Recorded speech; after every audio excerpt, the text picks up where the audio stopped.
Good morning, healthy, happy people. Welcome. It's Odette from Athletic-medic Podiatry, and today I just wanted to do a video for some of my clients that are rehabbing from plantar fasciitis due to different reasons.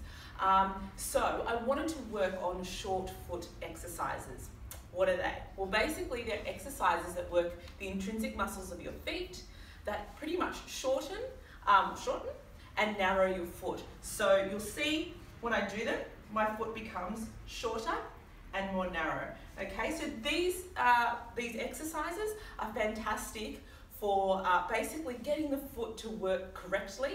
And when we've got a good working foot, everything up through the kinetic chain can fire efficiently and we can decrease injuries or predispositions to injuries. So what we want to do in this exercise is basically think about the most important muscle in this is your abductor hallucis. Now this means that it's your hallux hallucis and it abducts in, it draws in toward the middle of the body but away from the midline of the foot. So it abducts, okay? So what we want to do, like normal gait, land laterally.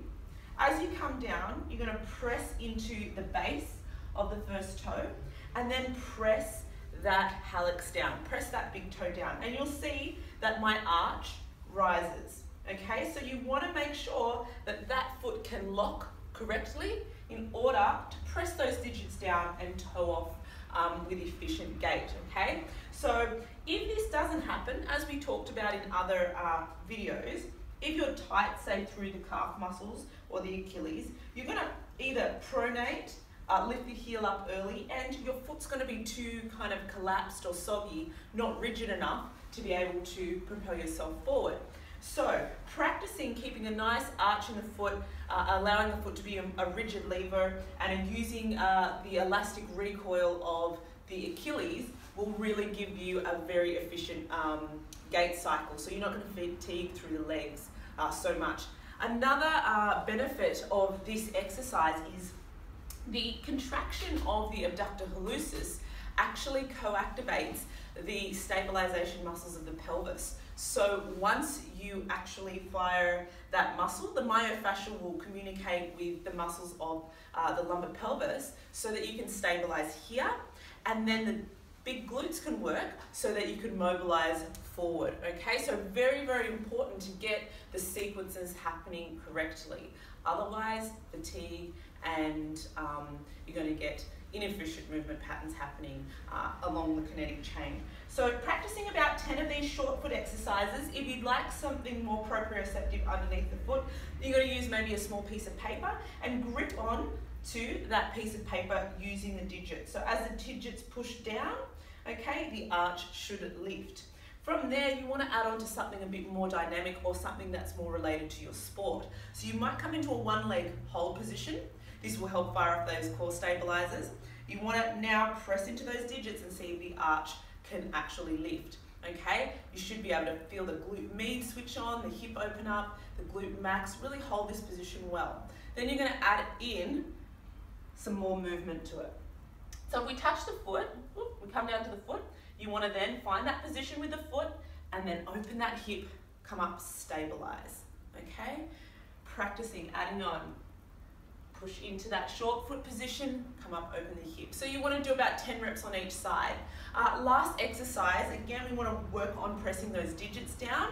So we come into a passive dorsiflexion with the digits and an active plantarflexion with the ankle joint. Okay, so again, moving in that sagittal plane.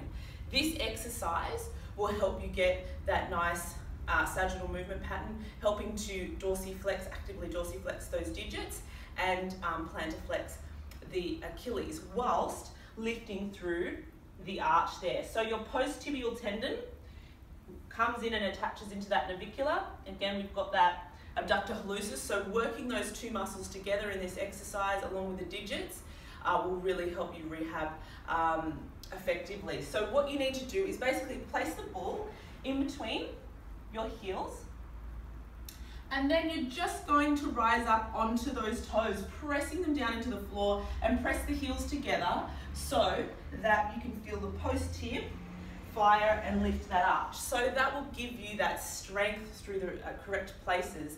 Okay, so with all of your exercises, now that you've done your stretching through your calf and you've allowed your ankle joint to get that range of motion, we're using these strengthening exercises to get you back in the game and hopefully avoiding injury for the long term, guys. So if you have any questions, please let me know. I would love to answer them. If you'd like to book in to see me, I can assess your gait, assess your biomechanics, assess your squat, your running technique, any of that.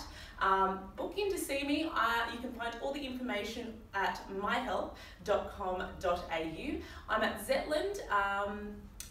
I'm at Zetland, My Health, sorry, and you can go to my website, which is athleticmedic.com.au. So my clinic's at My Health, but you can also find me and hire me privately via my website, which is athleticmedic.com.au. Okay, guys, thanks for tuning in for another week, and if you have any questions, let me know. Thanks. Bye, guys.